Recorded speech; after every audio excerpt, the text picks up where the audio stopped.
It is false, yeah. But that's kind of in there in the marketplace, and there's certain studies that are kind of showing that. The thing is, you can find what you want in study.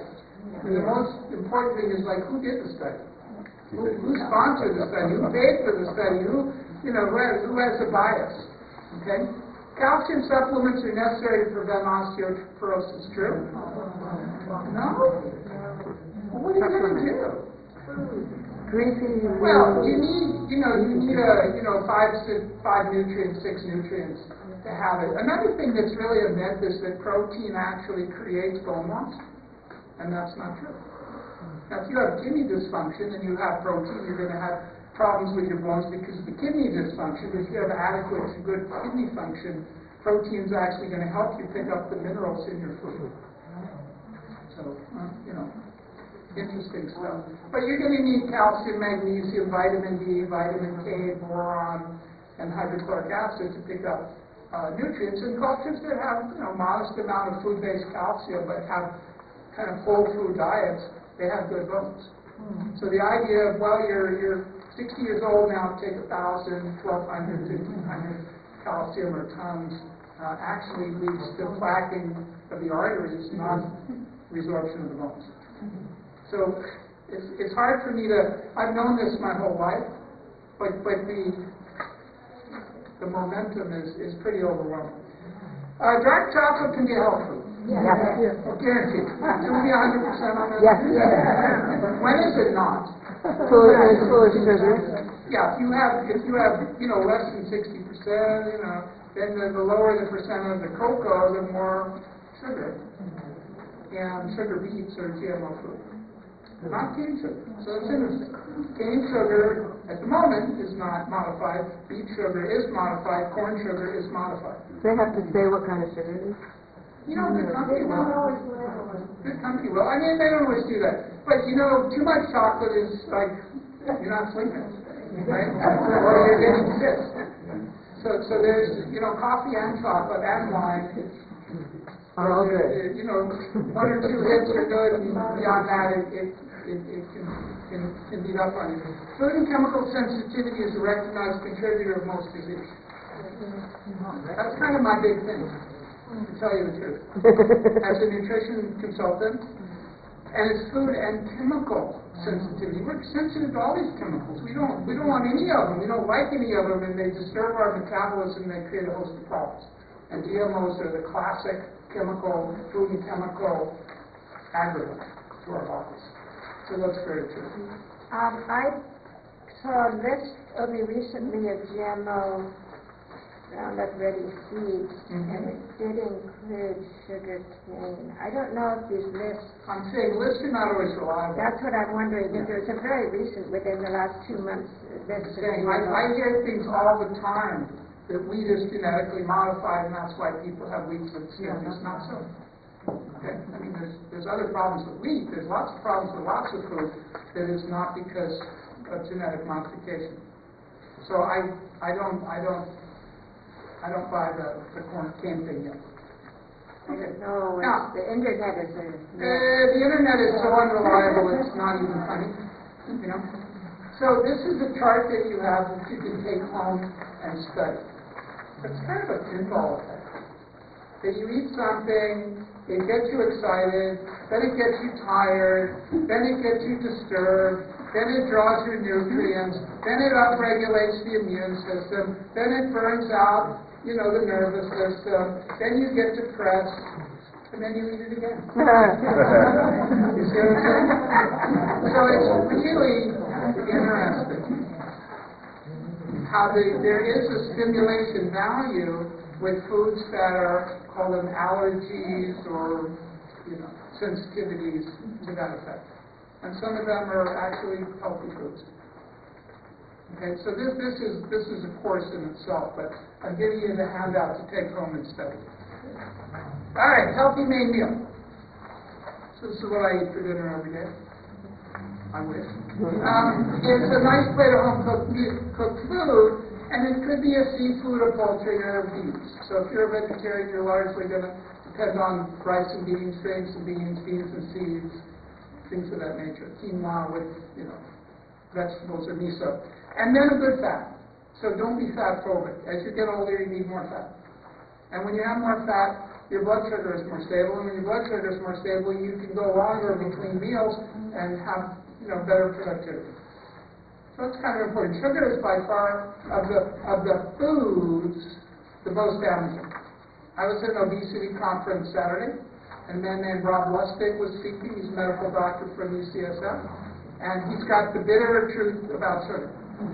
And what he said that was really interesting is obesity is not the problem, because we normal-looking people have metabolic syndrome.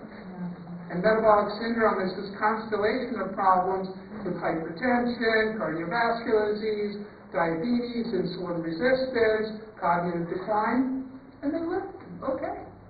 And people who are obese, many have the same problems, but not all. So it's not just about, it's unpleasant to be overweight, and there's social stigma, and it's stressful on the organism, which it is. But that really a lot of it has to do with sugar consumption and soda consumption.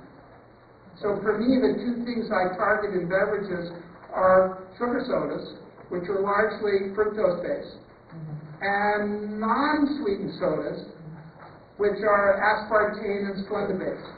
You see? And they don't help at all. They're neurotoxic. So they're not GMO, but people are kind of exactly. They're kind of lulled into thinking this is great. I can have this food and I get a lift, because people do get a lift.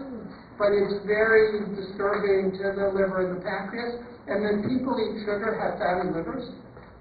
So we used to think somebody has a fatty liver is because of alcohol, but you see fatty liver in kids from sugar consumption.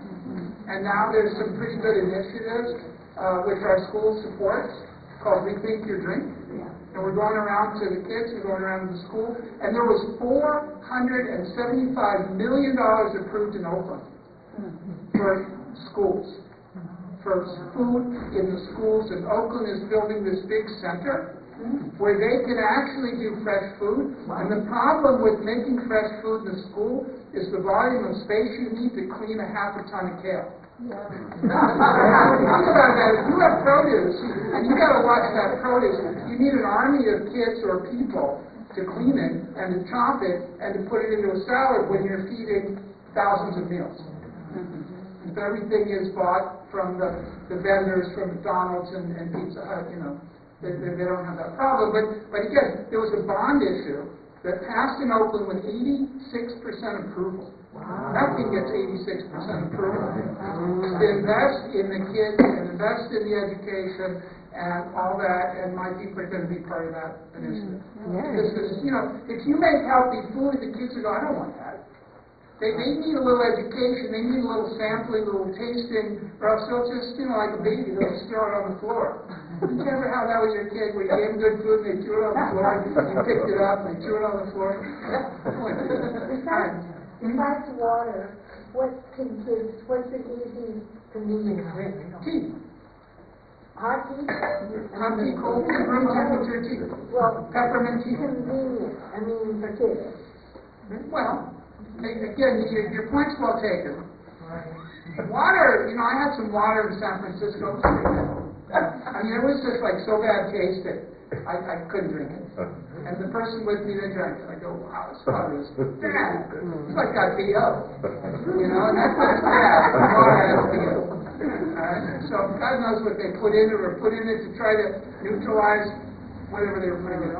Alright, so the water needs to be clean and filtered. That's number one. One can put a splash of fruit juice in it. So if you put 10 or 20%, grape juice, cherry juice, pomegranate juice, it gives it a little bit of flavor that, kids will like. Not 100% apple juice, 100% grape juice, 100% orange juice. The glycemic on that is through the roof. So the blend of water and juice is good. More water than juice, 60, 40, 70, 30. Or sparkling with a little fruit.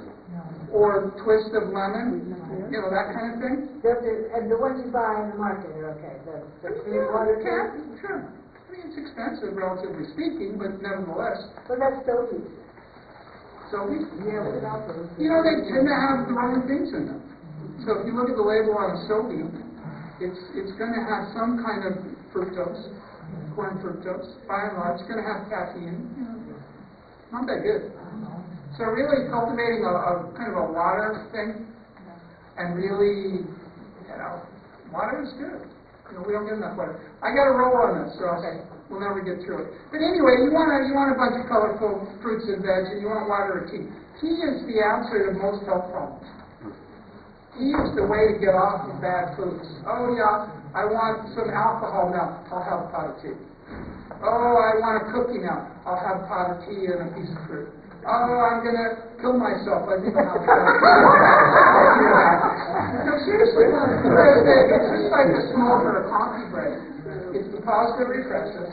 It takes time to boil the water. You're putting some plants in the water, something typically green, right, or something little flowers. And then, it's mild, it's soothing, it's actually, angelic in its own way. Something real gray. It could be. If you're a big girl, you could have a big girl drink. Or Lady Gray. I don't know what Earl's wife's name is. Lady Jane, But, green tea is certainly a fantastic drink. And it doesn't have a great flavor, does it? Right? So get some loose green tea and then blend it with mint, or blend it with rosemary, or blend it with lemongrass, or blend it with, something aromatic, and about 50-50, and it makes a nice drink. All right? If you want to put a little stevia in it, get stevia as a leaf, not as a liquid or powder. Stevia as a liquid is just too sweet. It's just super sweet. 1,000 times sweeter than sugar. It's really sweet. Stevia is a leaf. It's just like a little sweet leaf. So this is how we get to people is by, we're talking now, but then we give people little samples, little drinks, and they go, oh, that's really good. Okay, fine. That's the way to change.